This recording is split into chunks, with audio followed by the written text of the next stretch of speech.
जय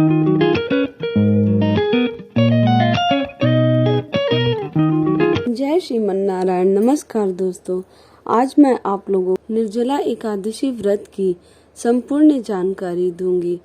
निर्जला एकादशी व्रत की विधि, पूजा विधि, महत्व, शुभ मुहूर्त। जो लोग निर्जला एकादशी करते हैं उन्हें क्या सावधानियां रखनी चाहिए, निर्जला एकादशी की पौराणिक कथा, ये सब कुछ सुनाऊंगी। इसलिए आप लोग मेरे वीडियो में अंत तक बने रहें। वीडियो को स्किप ना करें और ध्यान से सुनें। ज्येष्ठ माह की शुक्ल पक्ष की एकादशी तिथि को निर्जला एकादशी मनाई जाती है। साल में कुल 24 एकादशी आती है।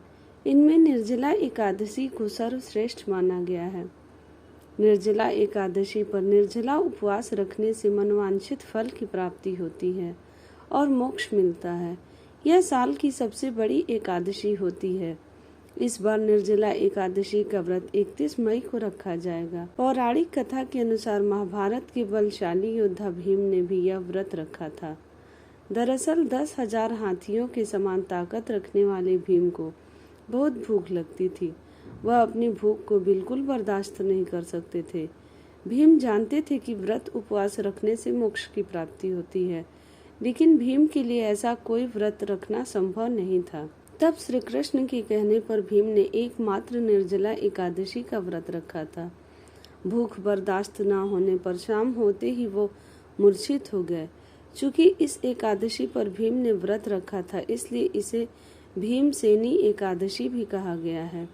ऐसा कहते कि इस दिन बिना जल के उपवास रखने से साल की सारी एकादशियों का पुण्य फल मिलता है। निर्जला एकादशी का व्रत करने से धर्म, अर्थ, काम और मोक्ष चारों पुरुषार्थों की प्राप्ति होती है। इसके अलावा इस दिन उपवास करने से अच्छी सेहत और सुखद जीवन का वरदान प्राप्त होता है। इस दिन व्रत करने से पापों का नाश होता है और मन शुद्ध होता है। इस एकादशी को त्याग और तपस्या की सबसे बड़ी एकादशी माना जाता है। निर्जला एकादशी ज्येष्ठ शुक्ल एकादशी तिथि की शुरुआत 30 मई को दोपहर में 1:07 पर होगी और इसका समापन 31 मई को दोपहर 1:45 पर होगा। उदया तिथि के अनुसार निर्जला एकादशी का व्रत 31 मई को रखा जाएगा। निर्जला एकादशी का पारण 1 जून को किया जाएगा। पारण का समय सुबह 5:24 से सुबह 8:10 तक है। जो लोग निर्जला एकादशी का व्रत करना चाहते हैं उन्हें इन बातों का जरूर ख्याल रखना चाहिए।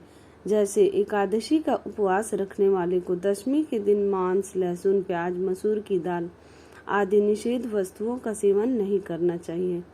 पुरुषों को शेविंग से बचना चाहिए और महिलाओं को अपने बाल नहीं धोने चाहिए। वे व्यक्ति निर्जला एकादशी का व्रत करते हैं उन्हें दशमी की रात को सात्विक भोजन तो करना ही चाहिए। साथ ही अगले दिन एकादशी की जब शुरुआत होती है उदया तिथि पर तो सूर्योदय से पहले स्नान कर लें, निर्जल व्रत करने का संकल्प लें और घर में या मंदिर में विष्णु जी का केसर और गंगा जल मिश्रित कर अभिषेक करें, क्योंकि इस दिन विष्णु जी की पूजा होती है। पीले वस्त्र, पीले फूल, मिठाई चढ़ाएं, विष्णु जी के नाम का जप करें। शाम को पुनः भगवान की पूजा करें और रात में भजन कीर्तन करते हुए जमीन पर विश्राम करने की कोशिश करें। रात्रि में जागरण कर विष्णु जी का स्मरण भी कर सकते हैं। अगले दिन द्वादशी पर शुभ मुहूर्त में पूजा और दान पुण्य के बाद ब्राह्मणों को भोज कराने के बाद ही खुद भोजन ग्रहण करें, तो इसका पूरा पुण्य लाभ फल मिलता है। निर्जला एकादशी के दिन सवेरे सवेरे स्नान आदि के बाद सूर्य देवता को जल अर्पित करें। इसके बाद पीले वस्त्र धारण करके भगवान विष्णु या भगवान कृष्ण की पूजा करें। इन्हें पीले फूल, पंचामृत और तुलसी दल अर्पित करें। इसके बाद भगवान विष्णु और माँ लक्ष्मी के मंत्रों का जाप करें। व्रत का संकल्प लेने के बाद अगले दिन सूर्योदय होने तक जल की एक बूंद भी ग्रहण न करें। अन्न और फलाहार का भी त्याग करना चाहिए। अगले दिन यानी द्वादशी तिथि को स्नान करके फिर से श्री हरि की पूजा करने के बाद अन्न जल ग्रहण करें और व्रत का पारण करें। निर्जला एकादशी का ऐसा व्रत जिसे करने के बाद ही पुण्य लाभ मिलता है। ज्येष्ठ शुक्ल पक्ष की गर्मी में इस एकादशी के व्रत को निर्जल होकर करना होता है। जो भी इस व्रत को निर्जला होकर करता है उसे बहुत पुण्य लाभ मिलता है। ऐसा माना जाता है कि माँ लक्ष्मी और विष्णु जी की कृपा उन पर बरसती रहती है। अब मैं आप लोगों को निर्जला एकादशी की पौराणिक कथा सुनाने जा रही हूँ। बोलो जय श्रीमन नारायण। एकादशी व्रत हिंदुओं में सबसे अधिक प्रचलित व्रत माना जाता है। वर्ष में 24 एकादशियां आती हैं, किंतु इन सब एकादशियों में ज्येष्ठ शुक्ल एकादशी सबसे बढ़कर फल देने वाली समझी जाती है, क्योंकि इस एकादशी का व्रत रखने से वर्ष भर की एकादशियों के व्रत का फल प्राप्त होता है। निर्जला एकादशी का व्रत अत्यंत संयम साध्य है। इस युग में यह व्रत संपूर्ण सुख भोग और अंत में मोक्ष कहा गया है। कृष्ण पक्ष और शुक्ल पक्ष दोनों पक्षों की एकादशी में अन्न खाना वर्जित है। निर्जला एकादशी व्रत का पौराणिक महत्व और व्याख्यान भी कम रोचक नहीं है। जब सर्वज्ञ वेद व्यास ने पांडवों के चारों पुरुषार्थ धर्म, अर्थ, काम और मोक्ष देने वाले एकादशी व्रत का संकल्प कराया था, तब युधिष्ठिर ने कहा, जनार्दन, ज्येष्ठ मास की शुक्ल पक्ष में जो एकादशी पड़ती हो, कृपया उसका वर्णन कीजिए। भगवान श्री कृष्ण ने कहा, हे राजन, इसका वर्णन परम धर्मात्मा सत्यवती नंदन व्यास जी कहेंगे, क्योंकि ये संपूर्ण शास्त्रों के तत्वज्ञ और वेद वेदांगों के पारंगत विद्वान हैं। तब वेद व्यास जी कहने लगे, कृष्ण पक्ष और शुक्ल पक्ष दोनों पक्षों की एकादशी में अन्न खाना वर्जित है। द्वादशी के दिन स्नान करके पवित्र हो और फूलों से भगवान केशव की पूजा करें। फिर नित्य कर्म समाप्त होने के पश्चात पहले ब्राह्मणों को भोजन देकर अंत में स्वयं भोजन करें। यह सुनकर भीमसेन बोले, परम बुद्धिमान पितामह, मेरी उत्तम बात सुनिए। राजा युधिष्ठिर, माता कुंती, द्रौपदी, अर्जुन, नकुल और सहदेव ये एकादशी को कभी भोजन नहीं करते तथा मुझसे भी हमेशा यही कहते हैं कि भीमसेन, एकादशी को तुम भी न खाया करो, परंतु मैं उन लोगों से यही कहता हूँ कि मुझसे भूख नहीं सही जाएगी। भीमसेन की बात सुनकर व्यास जी ने कहा, यदि तुम नरक को दूषित समझते हो और तुम्हें स्वर्ग की प्राप्ति अभीष्ट है, तो दोनों पक्षों की एकादशियों के दिन भोजन नहीं करना चाहिए। भीमसेन बोले, महाबुद्धिमान पितामह, मैं आपके सामने सच कहता हूँ, मुझसे एक बार भोजन करके भी व्रत नहीं किया जा सकता, तो फिर उपवास करके मैं कैसे रह सकता हूँ। मेरे उदर में वृक्ष नामक अग्नि सदा प्रज्वलित रहती है, अतः जब मैं बहुत अधिक खाता हूँ तभी यह शांत होती है। इसलिए महामुनि, मैं पूरे वर्ष भर में केवल एक ही उपवास कर सकता हूँ, जिससे स्वर्ग की प्राप्ति सुलभ हो तथा जिसकी करने से मैं कल्याण का भागी हो सकूं। ऐसा कोई एक व्रत निश्चय करके बताइए, मैं उसका यथोचित रूप से पालन करूंगा। व्यास जी ने कहा, भीम, ज्येष्ठ मास में सूर्य वृष राशि पर हो या मिथुन राशि पर, शुक्ल पक्ष में जो एकादशी हो उसका यत्न पूर्वक निर्जल व्रत करो। केवल कुल्ला या आचमन करने के लिए मुख में जल डाल सकते हो। उसको छोड़कर किसी प्रकार का जल विद्वान पुरुष मुख में न डाले, अन्यथा व्रत भंग हो जाता है।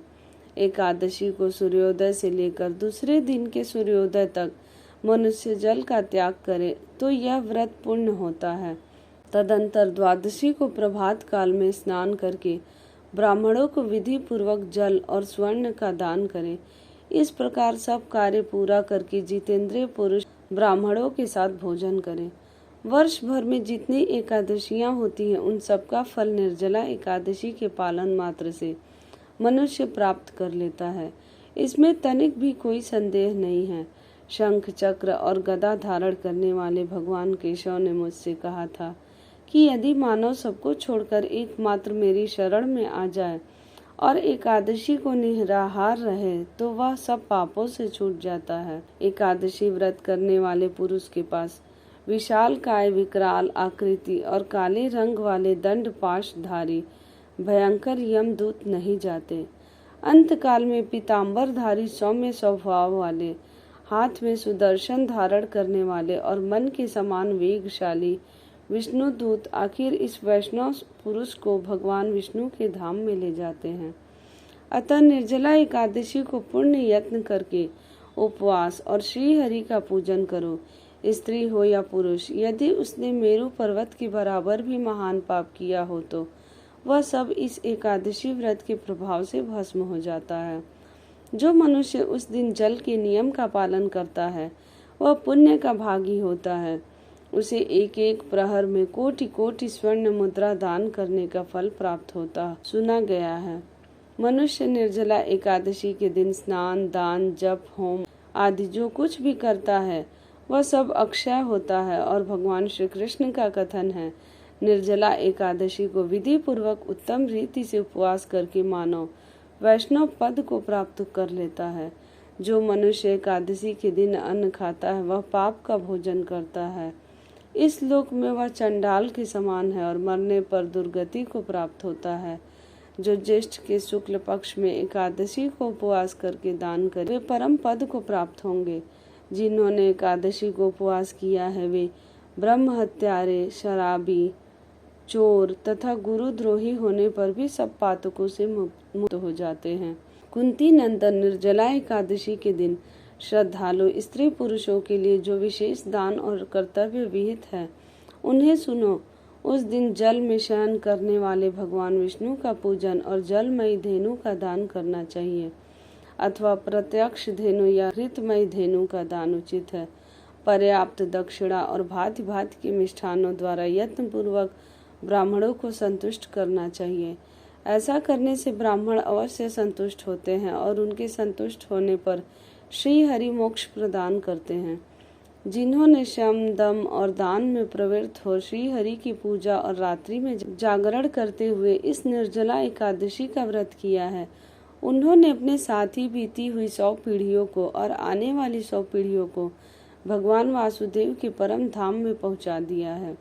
निर्जला एकादशी के दिन अन्न, वस्त्र, गौ, जल, सैया, सुंदर आसन, कमंडलू तथा छाता दान करने चाहिए। जो श्रेष्ठ तथा सुपात्र ब्राह्मण को जूता दान करता है वह सोने के विमान पर बैठकर स्वर्ग लोक में प्रतिष्ठित होता है। जो इस एकादशी की महिमा को भक्ति पूर्वक सुनता है अथवा उसका वर्णन करता है वह स्वर्ग लोक में जाता है। चतुर्दशी युक्त अमावस्या को सूर्य ग्रहण के समय श्राद्ध करके मनुष्य जिस फल को प्राप्त करता है वही फल इसके श्रवण से भी प्राप्त होता है। पहले दंत धावन करके यह नियम लेना चाहिए कि मैं भगवान केशव की प्रसन्नता के लिए एकादशी को निराहार रहकर आचमन के सिवा दूसरे जल का भी त्याग करूंगा।